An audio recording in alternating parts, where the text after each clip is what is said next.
Hello, everybody. For those of you that don't know who I am, my name is Nathan Fa. So today's video is going to be a little bit different.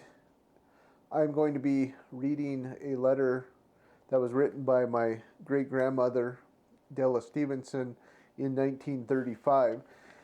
Talks about, her journey from, their home in Larimore to, ending up at their homestead, and then from there kind of talks about, it gets more like kind of into the development of their church out on the prairie. So like I said, it's going to be a little bit of a different video, but I really find the history very fascinating, and I think it's worth preserving. So I really wanted to put it out there so that other people could hear this, and I hope that you find this as fascinating as I do.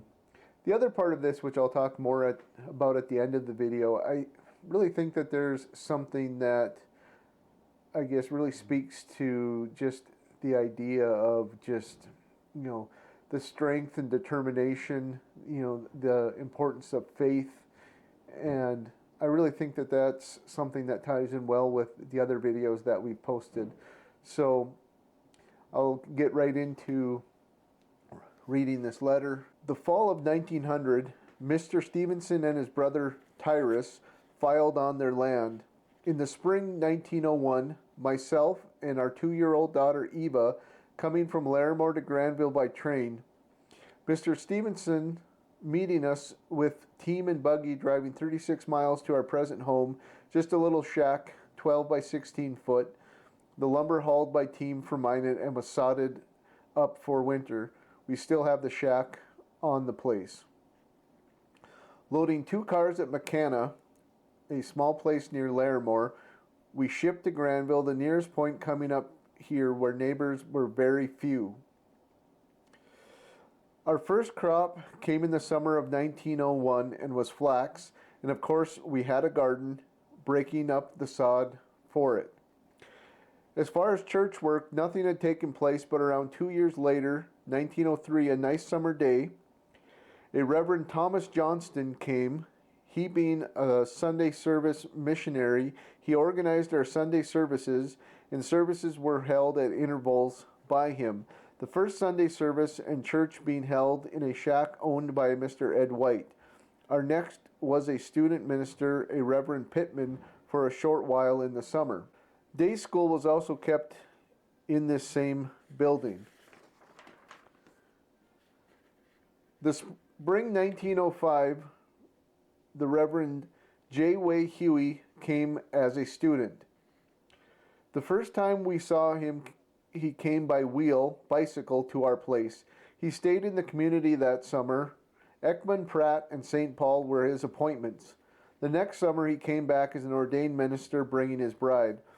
The church being planned and built about the year 1907, work going on quite rapidly for as young a country, finances coming from the community.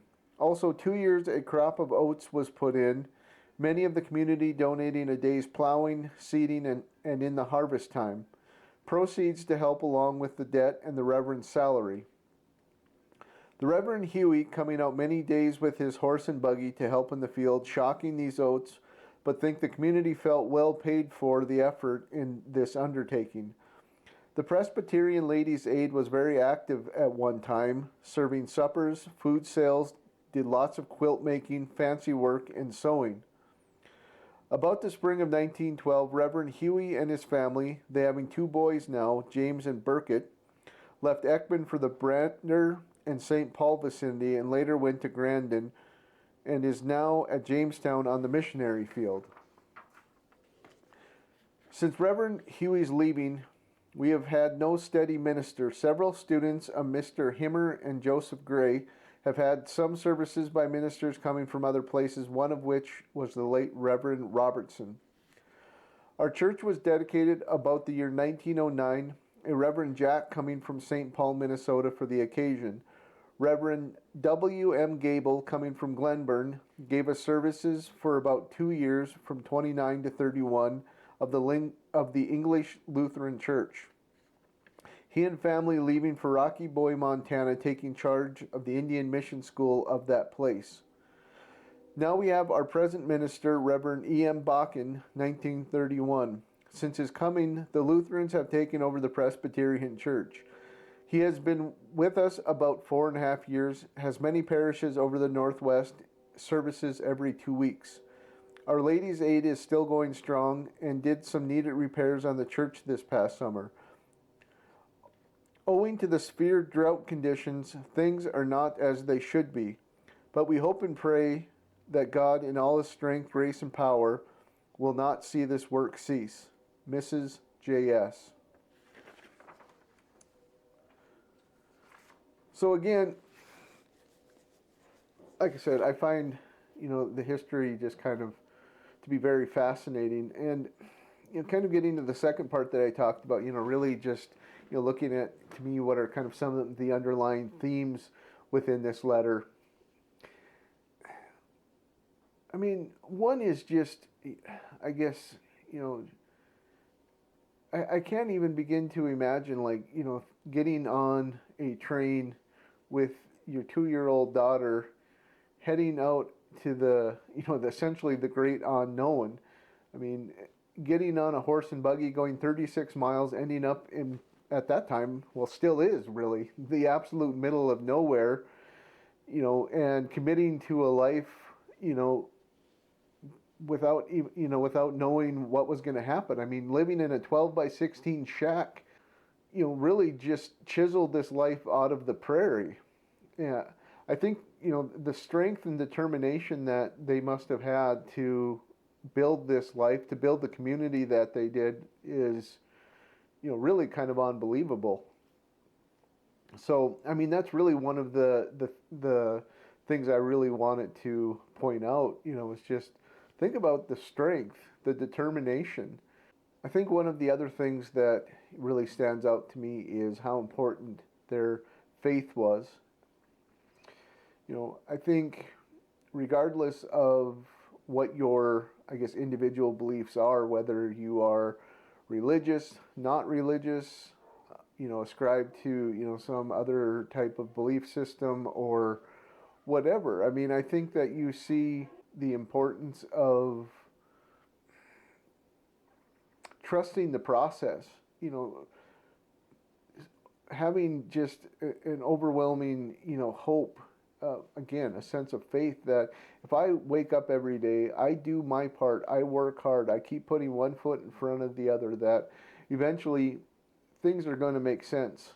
Even if right now is hard, even if right now I don't understand why the things that are happening, but I'm committing to this. I'm committing to this process. I'm not going to give up when things get difficult. I'm not going to give up just because life is, thrown some hardships my way. I mean, that I'm going to grab the paper again. That last section when she really talks about, owing to the severe drought conditions, things are not as they should be, but we hope and pray that God in all his strength, grace, and power will not see this work cease. I mean, like I said, just having that overwhelming sense of faith, knowing that I'm going to trust that this is all going to work out. I'm going to trust that this is all going to make sense, that one way or another we're going to, see this through, and we are going to not only survive, but we are going to succeed. And I think that's so important, looking at, our present situation for, each of us individually. It gets really easy to give up when things get hard. It's really easy to just be like, okay, I this is too much. I can't do this. And we just give up, and we throw in the towel. And I think we really have to bear in mind that, life can be very difficult at times. Life is not guaranteed. Sometimes, things are going to get difficult, that things are not always going to work out the way that we want them to, that things are, that it's going to be that the life, that it's going to be hard. But again, back to that idea of just having the strength, the perseverance, the determination, the faith to see it through, to know that, if I give up, then what?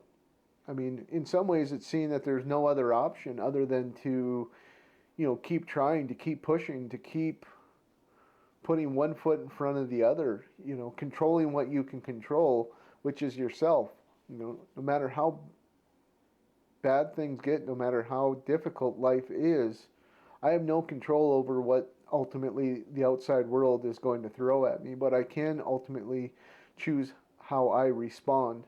And I think that that's what's really important, is you see that over the course of a lifetime and doing the work, for any of us, it's just a reminder that it is up to us to decide the life, that we want to live, and whether we want to be successful or not, and what we choose, to, kind of focus our attention onto. We can either focus on the hardships and how life has wronged us in so many ways, and all of the, negative and terrible things that go on within the world, or we can choose to have faith. We can choose to, hold on to the life that we are striving to build. We hold on to the people that we care about. We continue to do the best with what we are given in life. So I think that that's enough for today. I realize that this is probably a pretty short video, but I really, like I said, wanted to, share this and really, like I said, preserve the history, but also really, I hope, highlight kind of, some of those underlying themes that really stood out to me. And like I said, the importance of, just having faith, the idea of holding on to hope, and just the overall strength and resiliency that these people had, in order to, live the life that they lived.